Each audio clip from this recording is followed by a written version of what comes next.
And welcome back to Washington Commanders Insider. Today, we are talking about a hard-hitting, versatile safety that could be available to the Washington Commanders in the sixth round of this upcoming NFL draft. That is R.J. Mickens, safety out of Clemson. And so we're going to be talking about why he could be a great fit for the Washington Commanders for many different reasons. And so before we jump into the content for today, I first wanted to remind you to hit that subscribe button. Just like Jaden Daniels is going to be hitting Deebo Samuel, he's going to be hitting Terry McLaurin, Zach Ertz, many different receivers for multiple touchdowns this upcoming season. And so in exchange for hitting that subscribe button, I'm going to give you nothing but daily content around the Washington Commanders. So make sure that you hit that subscribe, you hit the like button, you join the Washington Commanders Insider family as we talk nothing but Washington Commanders football. And so with that being said, let's go ahead and jump into the content for today. And so we are talking about, this was in a mock draft. This was on Commanders Wire. And this was assuming that the Commanders made no trades in this mock draft. They took all their selections, and just made them on players. And so one of the players that really interested me out of this particular piece was in the sixth round. And that was around the safety, R.J. Mickens. And so he played for Clemson. And I think initially what I love about R.J. Mickens is that, he has a terrific just football IQ level, because his ability to, I think, just really read and just kind of dissect plays. I think that you saw that all over his highlights and his tapes. I love the fact that it seems like he just knows where to be. When it's the pre-snap, he knows where to be, once the snap happens and things like that. So his field awareness, I think, is the first thing that really sticks out here, and why I think he could be a very good fit, for our secondary, especially as being an anchor back there on the back half of the defense. And so next up, I think another thing that really sticks out to me is just that he can be a versatile defender. And so you are looking at a safety that absolutely will come down into the box, and he will absolutely bring the contact and the thump in the run game. And I think that, look, if you catch it over the middle, you are going to know that you played against R.J. Mickens, because at 6 feet, 210, I thought that he brought a ton of power down in the box. I think that if you use him in like safety blitzes and just coming off the edge, I think he could be an absolute terror.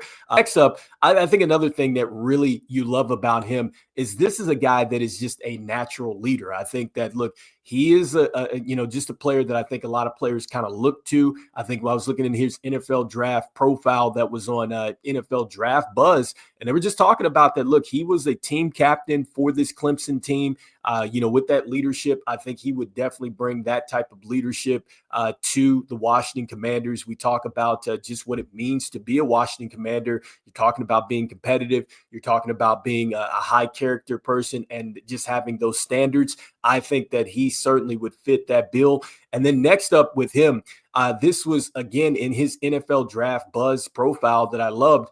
When the lights were brightest, he shined really the biggest there. So big stages, he definitely was there, and he showed up. And so they were talking about one game where he had 10 tackles against Texas. He also had 11 versus Stanford. And so it seems like that he always shows up on the big stages. And I think when you look at this Washington Commanders football team, that was what was really huge about this team this year. Like, going back to that Monday Night Football game against the Bengals, it was the ability for the Commanders to come off that loss in week 1 and show up against a team that had been to the Super Bowl before, when the lights were brightest, and just show out. And I think that you saw that across this football team, especially when it came down to winning time late in the season, and also too in the playoffs when we had to get that W after not getting the win so long, and just being in a playoff situation and being able to really step up in the big stages. This is a player in R.J. Mickens that he would fit right in with that culture of just stepping up in the big moments. And so that's another reason why I would love to see him with the Washington Commanders.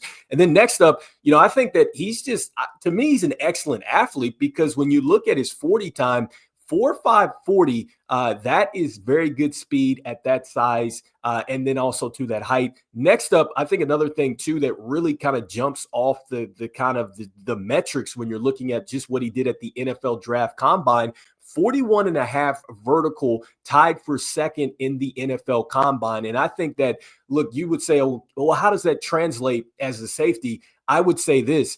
If you're going into a situation and then you have to jump up into the air and maybe cause the football to go into a tip drill, I think that that is where that vertical, you need that as a safety. And so that tells me that, look, maybe he's going to get some deflections and things like that, which we're going to talk about the pass deflections in a moment. But that athleticism, I think, could translate to the National Football League.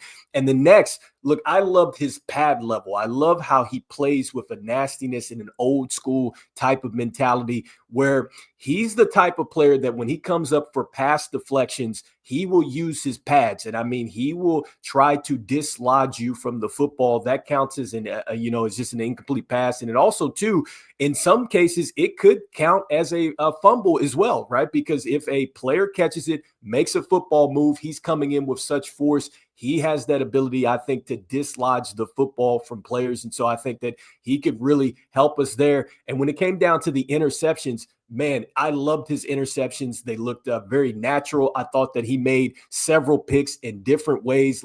He showed like he could be a ball hawker. He showed that he can definitely locate the football, catch it over the shoulder. There were just a variety of throws where he picked it off and he made it look smooth. So his interceptions look very smooth. Good hands, terrific jumps on the football. So you love that about him. And look, this is a guy that when you look at the statistics, the productions also shows up as well, because he showed up in 2020. He had one tackle, one solo. He went to his next season. He had 29 totals. Then it was 47, 42. This last season, listen to this, 76 total tackles. He had 44 solos, 32 assists, and 7 pass deflections, along with 2 interceptions. He had a fabulous season this last season. And so I think a lot of times we talk about prospects and we go, okay, well, they had a 2022 season, they had a 2023 season. No, this might have been his most productive season in 2024. He also had 3 interceptions in 2022 and 2 in 2021. And so, look, he shows that the productivity just went up along the board. And I just think that this is a versatile safety that you can put him in multiple different situations. And I think that, he's probably not going to be necessarily a starter like that from day one, but I do think that you can probably get him and he's going to be a nice plug and play. I think that you can put him into certain situations and he'll be fine. He'll line up against the tight end in the slots and have enough physicality, to stay with the tight ends. And then I think he has enough speed and range to kind of not necessarily get beat over the top. Now, one of the things that they talk about with him as far as weaknesses, they say that long range speed could be an issue with him. He does get maybe a little handsy at the top of the routes, which could also draw flags as well. So this is according to the NFL Draft Buzz looking at that.